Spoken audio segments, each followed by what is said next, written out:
Hey guys, मैं वैभव। आप सभी का स्वागत है आपके अपने यूट्यूब चैनल में। तो दोस्तों, आज 20 सितंबर है, आज संडे का दिन है। आज की इस वीडियो में मैं डिस्कस करने वाला हूं HDFC बैंक शेयर के बारे में। इस समय ये 1057 रुपये के लेवल के ऊपर ट्रेड कर रहा है और फ्राइडे को इसके अंदर लगभग 2.5% तक की एक गिरावट भी आई थी। तो चलिए दोस्तों, हम पहले इसका एक ओवरव्यू ले लेते हैं। इसने जो मंथली रिटर्न दिया है वो 0% है और जो एनुअली रिटर्न दिया है वो 3.3% का नेगेटिव रिटर्न दिया है। जो इसने 52 वीक हाई लगाया है वो 1305 रुपये का है और जो 52 वीक लो लगाया है वो 738 रुपये का है। तो चलिए मैं अभी स्क्रीन के ऊपर इसका चार्ट ओपन कर लेता हूँ। ये आप देखेंगे मैंने यहाँ स्क्रीन के ऊपर इसका कैंडल स्टिक्स का डेली टाइम फ्रेम का चार्ट ओपन कर लिया है। और दोस्तों, यहाँ पर आपको नज़र आ रहा होगा कि मैंने चार्ट्स के ऊपर कुछ लाइंस यहाँ पर ड्रॉ कर रखी हैं। अगर मैं बात करूं दोस्तों इस ऑरेंज कलर की लाइन की, जो कि आप यहां पर देख पा रहे होंगे, एक डाउनवर्ड स्लोपिंग लाइन है और यहां पर एक रेसिस्टेंस एरिया का काम कर रही है इस शेयर के लिए। जैसा कि आपको यहां दिख रहा होगा कि स्टॉक ने यानी कि 1 से 2 बार इस लाइन को जो है यहां पर क्रॉस करने की कोशिश करी है, बट ये फेल हो जाता है और नीचे की तरफ आ जाता है। दोस्तों, अभी भी आप देखेंगे तो कुछ दिनों पहले भी इस स्टॉक ने अराउंड 1150 के लेवल पर इस लाइन को टच करा था, बट ये सस्टेन नहीं कर पाया और नीचे की तरफ आ गया। उसके बाद दोस्तों, अगर मैं यहाँ पर बात करूँ आपके साथ इस रेड कलर की लाइन की, तो ये दोस्तों इसके लिए एक इमीडिएट रेसिस्टेंस एरिया का काम कर रहा है। जैसा कि आप यहाँ पर पहले देखेंगे, ये देखिए काफ़ी टाइम से ये 1100 रुपये का लेवल इसके लिए एक रेसिस्टेंस एरिया का काम कर रहा है। शेयर ने अराउंड 4 से 5 बार इस लेवल को क्रॉस करने की कोशिश करी है, बट ये फेल हो जाता है, जैसा कि आप यहाँ देख पा रहे होंगे। फिर दोस्तों, यहाँ पर कुछ टाइम के लिए इसने, जब ये इसको क्रॉस करके ऊपर चला गया तो यहाँ पर इसने सपोर्ट भी ली कुछ टाइम, वहाँ से एक बाउंस बैक भी हमें देखने को मिला। और दोस्तों, अभी वापस से ये इसके लिए एक रेसिस्टेंस एरिया का काम कर रहा है। जैसा कि आप यहाँ पर देख सकते हैं, इस समय फ़िलहाल ये शेयर जो है 1057 रुपये के लेवल के ऊपर ट्रेड कर रहा है। और जहाँ पर दोस्तों ये शेयर इस समय है, वहाँ पर मैंने एक ग्रीन कलर की लाइन भी सेट कर रखी है, जो कि इसकी ट्रेंड लाइन है और एक सपोर्ट का काम कर रही है, एक इमीडिएट सपोर्ट का। आप यहाँ पर देख सकते हैं, यहाँ पर इस स्टॉक ने अराउंड 3 से 4 बार जो है इस ग्रीन वाली लाइन के ऊपर जो है यहाँ पर सपोर्ट ली है और वहाँ से एक बाउंस बैक हमें शेयर के अंदर देखने को मिला है। इस समय दोस्तों ये बिल्कुल एग्जैक्ट अपनी इसी ग्रीन लाइन के ऊपर ही जो है ट्रेड कर रहा है। इसका जो लेवल है 1050 रुपये का है फ़िलहाल।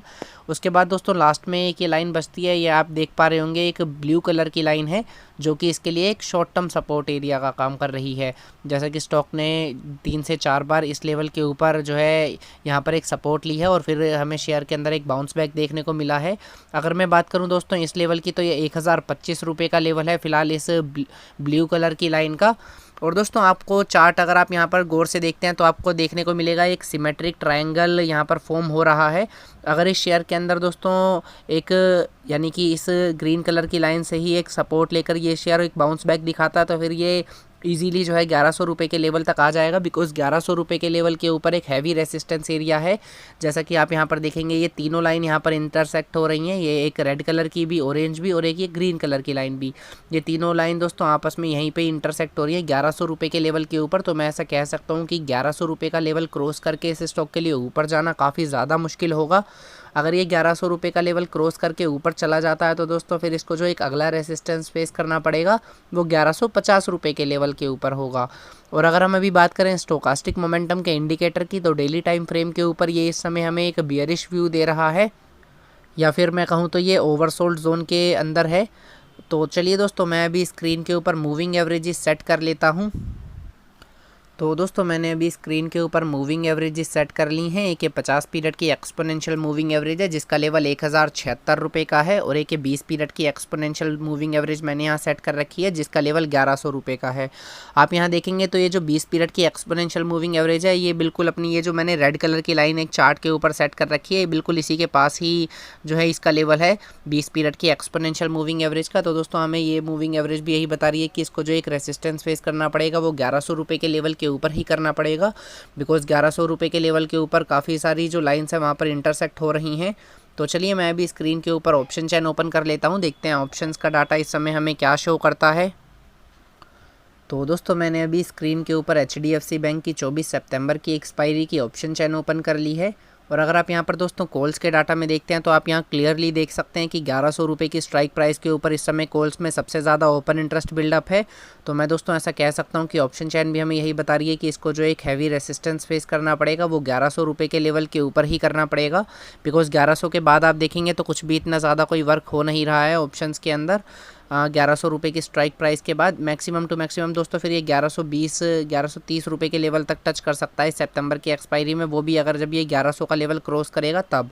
अदरवाइज़ दोस्तों इस समय तो ऑप्शंस हमें यही बता रहे हैं कि एक थोड़ा सा बियरिश व्यू है ऑप्शन चैन का। अगर आप यहाँ पर पुट्स के डाटा में भी देखते हैं तो पुट्स के डाटा में भी हमें यही दिख रहा है कि 1000 रुपये की स्ट्राइक प्राइस के ऊपर यहाँ पर एक शेयर को सपोर्ट मिल रही है। यहाँ पर काफ़ी ज़्यादा ओपन इंटरेस्ट बिल्डअप है, तो ये शेयर 1000 रुपये के लेवल के ऊपर एक सपोर्ट ले सकता है। और दोस्तों मैंने आपको चार्ट पर भी दिखाया था, जो मैंने एक ब्लू कलर की लाइन वहाँ पर सेट कर रखी थी, उसका लेवल भी 1000 रुपये का ही है। तो चलिए दोस्तों फ़िलहाल मैं ऑप्शन चेन जो है अगले महीने की कर लेता हूँ, यानी कि 29 अक्टूबर की। अगर हम यहाँ पर 29 अक्टूबर की एक्सपायरी के अंदर देखते हैं तो आप यहाँ पर क्लियरली देख सकते हैं कि 1100 रुपये का जो है यहाँ पर इस समय भी ओपन इंटरेस्ट काफ़ी ज़्यादा बिल्डअप है 1100 रुपये की स्ट्राइक प्राइस के ऊपर 29 अक्टूबर की एक्सपायरी के अंदर। पर दोस्तों इसके बाद भी अगर ये वाला लेवल 1100 का लेवल क्रॉस कर देता है तो 1160 रुपये तक के जाने के चांसेस इस स्टॉक के हैं। पर ओवरऑल अगर आप यहाँ 29 अक्टूबर की ऑप्शन चेन देखेंगे तो हमें ये एक बियरिश लुक दे रही है। बिकॉज आप यहाँ देखेंगे तो पुट्स के ऊपर जो है लॉन्ग पोजीशंस को बनाया जा रहा है और 1000 रुपये की स्ट्राइक प्राइस के ऊपर काफ़ी ज़्यादा वर्क हो रहा है। तो दोस्तों ऊपर जाने से पहले ये एक बार 1000 रुपये के लेवल को टच कर सकता है अक्टूबर के महीने में भी। फिलहाल दोस्तों ऑप्शन चैन का व्यू जो है इस शेयर के ऊपर बियरिश ही है। 24 सितंबर की बात करूं या फिर मैं 29 अक्टूबर की भी, दोनों ऑप्शन चैन इस समय हमें एक थोड़ा बियरिश व्यू दे रही हैं इस शेयर के ऊपर। बाकी दोस्तों 1000 रुपये के लेवल को ब्रेक करके नीचे जाना इस स्टॉक के लिए काफ़ी टफ है। मैक्सिमम ये 1000 रुपये के लेवल पर ही जो है यहाँ पर टच कर सकता है। अगर आपको कोई बाइंग का मौका भी मिले तो आप 1000 रुपये के लेवल के ऊपर अपनी जो है पोजीशन बनाकर चल सकते हैं इस स्टॉक के अंदर। तो दोस्तों अभी जैसा कि हमने देखा कि इस स्टॉक को जो है एक सपोर्ट मिलेगी वो 1000 रुपये के लेवल के ऊपर मिलेगी ऑप्शन चैन के अकॉर्डिंग भी। ऑप्शन चैन इस समय हमें एक बियरिश व्यू दे रही है।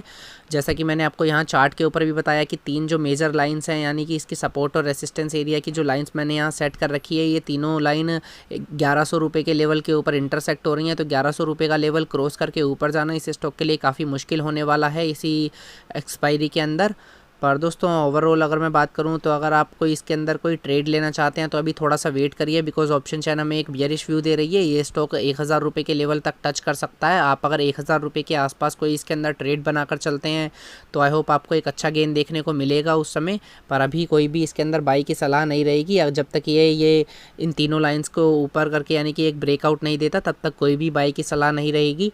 ये दोस्तों मेरा अपना एनालिसिस है। आप किसी भी तरीके का कोई ट्रेड या फिर निवेश करने से पहले अपना एनालिसिस खुद करिएगा, उसी के बिहाफ पर आप किसी तरीके का कोई ट्रेड लीजिएगा। तो दोस्तों ये थी आज की वीडियो। आई होप आप सभी को समझ आई होगी। अगर अच्छी लगी हो तो प्लीज़ इसे लाइक कीजिएगा और चैनल को सब्सक्राइब कीजिएगा। Thank you, have a nice day.